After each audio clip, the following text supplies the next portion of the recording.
Hello. So, in today's lesson, we are looking at what was the Tehran Conference. We've got two learning objectives: to understand why the Grand Alliance met up in 1943, and to understand what they agreed upon at this conference, and also why there might still have been tension there. So, you'll have a quiz to complete at the end of the lesson. It's in Google Classroom. Any questions you might have, please feel free to contact me, gbrown@stopsleyhighschool.co.uk. So, in 1943, Russia met with Great Britain and the USA, and they formed an alliance called the Grand Alliance.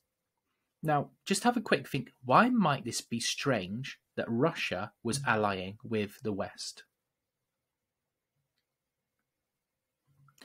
Well, hopefully you've been able to use some of your history knowledge here that we built up with the Russia unit.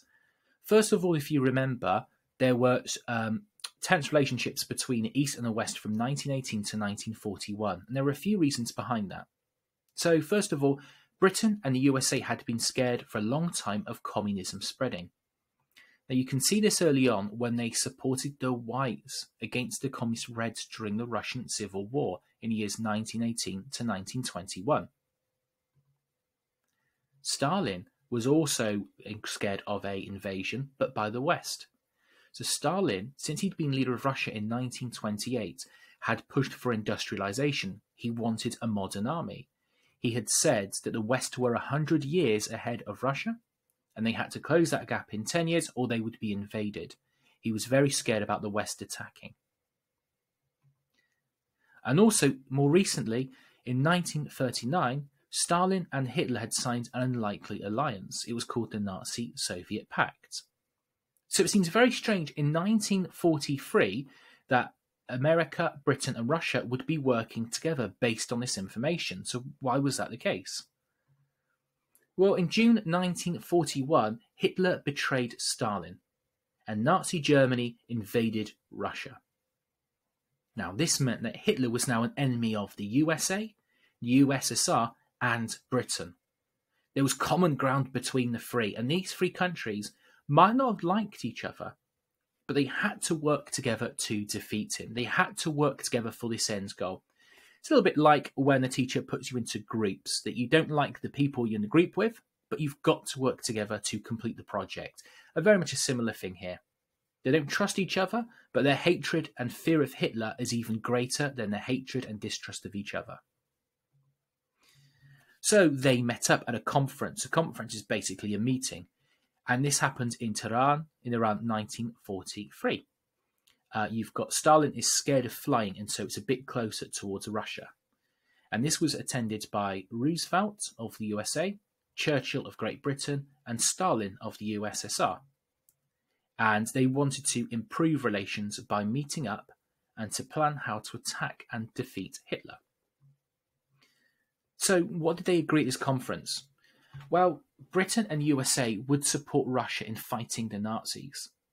At this time, the USSR was the only country actively fighting Germany. And you can see that there on this map. You can see where you've got that borderline between the black and the red. That's roughly where they were fighting at this time. Hundreds of Russians were dying each day in the east. So, Britain and the USA said, we will help you, Russia. We will also fight. We will land our troops in Nazi-occupied France. Now, this would create a second place of fighting now in the West, a second front. So the top map shows where they were going to land in France on the beaches. And that bottom map shows what the aim was, that they would be able to attack Germany from both sides and push them back to Germany and free up the countries that Nazi Germany had invaded. This would mean that the USSR or Russia had support. Germany would be easier to defeat in theory. They were now being attacked from both sides. Some of those Germans that were fighting the Russians would now have to move over to the West to fight the British and the Americans. It would take the pressure off the Russians. They weren't fighting Germany alone. So, what else was agreed? The Soviet Union said, we will fight Japan after Germany was defeated. If you remember with the attack on Pearl Harbor pictured here, this is what had brought America in the war in the first place, when Japan attacked Pearl Harbor. They were now enemies fighting each other, And Russia said, any enemy of yours, America, is now an enemy of ours. We will support you in destroying Japan and forcing them to surrender. And they also said, we need a system for when we end the war. We need to come up with a way of keeping the peace. And the League of Nations, which was used, which wasn't particularly effective, was going to be replaced with a new organization to keep peace in the world. This would be called the United Nations. So, lots of agreements we can see at the Tehran conference. The different countries were moving forward. But there were some disagreements as well. Let's have a look at these and try to understand why. Well, first of all, Stalin wanted the USA and Britain to create this second front to land in France much quicker than they did. Stalin said, well, this is brilliant. I'm losing hundreds of Russians every day. Please, I need you guys to land. Can you do it in the next few weeks, next few months? And essentially, Britain and America said, it's going to take about a year for us to do. To plan this out, we'll get one chance at this. Now, from the American and the British point of view, they argued it would take a long time. The troops would need to be trained. They would need to send misleading information to the Germans. They weren't suspecting an attack. They only got one go at this. They had to get it right. From Stalin's point of view, however, he saw this as an attack. He said, actually, well, I know how this is. You hate the communists and you hate the Nazis. You people in the West, you must be loving the fact that we are fighting each other at the moment. Your two enemies wiping each other out. He felt the attack was delayed on purpose, that the Soviet Union could be seriously damaged by German invaders.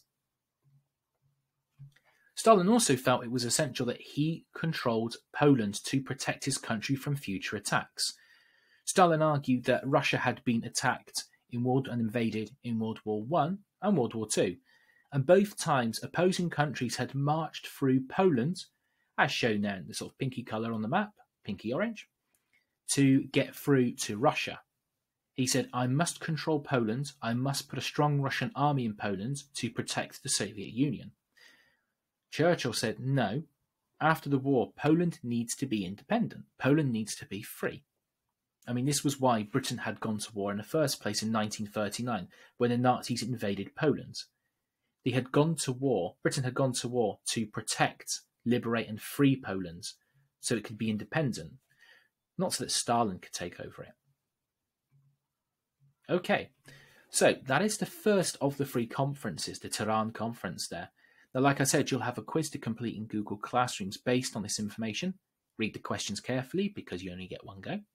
And any questions you might have, feel free to contact me, gbrown@stopsyhighschool.co.uk. All that remains for me to say, thank you very much for completing this lesson. Please look after yourselves, go and get some fresh air and exercise where you can. Take care and I will see you soon. All the best. Bye-bye.